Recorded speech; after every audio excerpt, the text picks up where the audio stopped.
Assalamualaikum warahmatullahi wabarakatuh. Halo anak-anak bunda, gimana kabarnya? Alhamdulillah, semoga dalam keadaan sehat walafiat semuanya ya. Amin. Bertemu lagi dengan Bunda Wiwi. Sebelum kita belajar, marilah kita berdoa terlebih dahulu dengan membaca basmalah. Bismillahirrohmanirrohim. Tolong bukunya disiapkan semuanya agar kita lebih mudah untuk melihat penjelasan yang dijelaskan oleh Bunda yang ada di dalam buku ya. Materi kita hari ini yaitu pelajaran 3, mengenal Allah Subhanahu wa taala melalui dalil akli. Nah, di sini terbagi menjadi dua yang akan kita bahas, yaitu Allah Subhanahu wa taala pencipta alam semesta. Yang kedua, mengenal ciptaan Allah Subhanahu wa taala. Bunda akan menjelaskan satu persatu. Yang pertama dulu ya, Allah Subhanahu wa taala pencipta alam semesta. Allah Subhanahu wa taala merupakan pencipta makhluk serta alam semesta ini. Jika Allah tidak menciptakan kita, maka kita tidak ada di dunia ini. Oleh karena itu, zat yang pantas untuk disembah hanya Allah saja. Kita diciptakan ke dunia ini untuk apa? Untuk beribadah kepada Allah. Nah, ketika kita masuk ke dalam kelas, pasti kita banyak menemukan sesuatu yang ada di dalam kelas tersebut. Misalnya apa? Meja, kursi, papan tulis, penghapus, dan lain sebagainya. Tentu kita semua tahu bahwa benda-benda tersebut tidak muncul dengan sendirinya. Benda-benda tersebut tidak langsung berbentuk seperti itu, melainkan ada yang membuatnya. Begitu juga dengan alam semesta beserta seluruh isinya. Tidak mungkin semua ini ada secara tiba-tiba. Pasti ada yang menciptakan semua itu. Siapa yang menciptakan? Zat tersebut adalah Allah Subhanahu wa taala. Allah yang menciptakan semua makhluk di dunia ini. Semuanya atas kehendak Allah.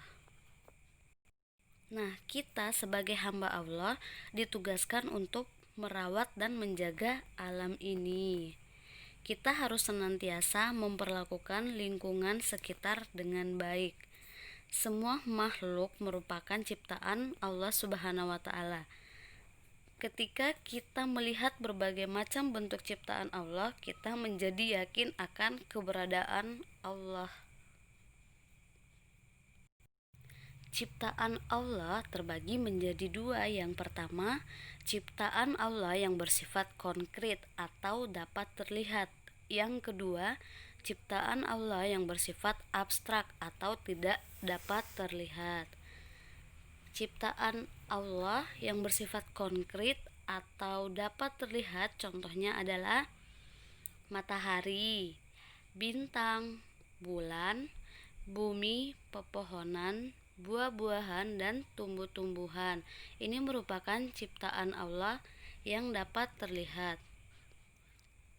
Ciptaan Allah yang bersifat abstrak atau tidak dapat terlihat contohnya angin, udara, malaikat, dan jin. Nah, kita masuk pembahasan kedua, yaitu mengenal ciptaan Allah Subhanahu wa taala melalui dalil akli. Di sini Bunda akan menjelaskan ya. Yang pertama, semua yang ada di sini diciptakan oleh Allah. Yang kedua, Allah menciptakan tanaman dan hewan. Ketiga, Allah menciptakan udara. Keempat, Allah menciptakan pemandangan indah seperti pegunungan, air terjun, taman, dan lain-lain. Dan yang terakhir, Allah juga menciptakan manusia.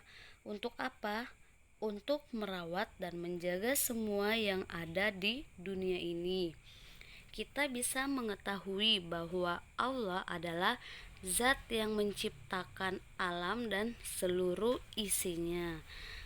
Terdapat di dalam Al-Quran, Allah Subhanahu wa Ta'ala berfirman yang artinya, "Sesungguhnya dalam penciptaan langit dan bumi dan silih bergantinya malam dan siang terdapat tanda-tanda bagi orang-orang yang berakal."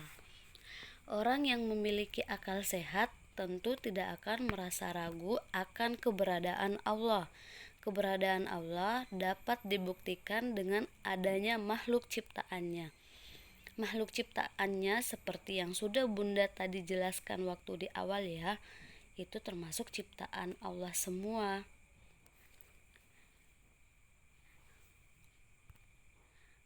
Materinya sampai di sini dulu ya. Semoga bisa dipahami apa yang telah Bunda jelaskan dari awal tadi. Kalau jika ada yang tidak dimengerti, bisa tanyakan langsung ke Bunda.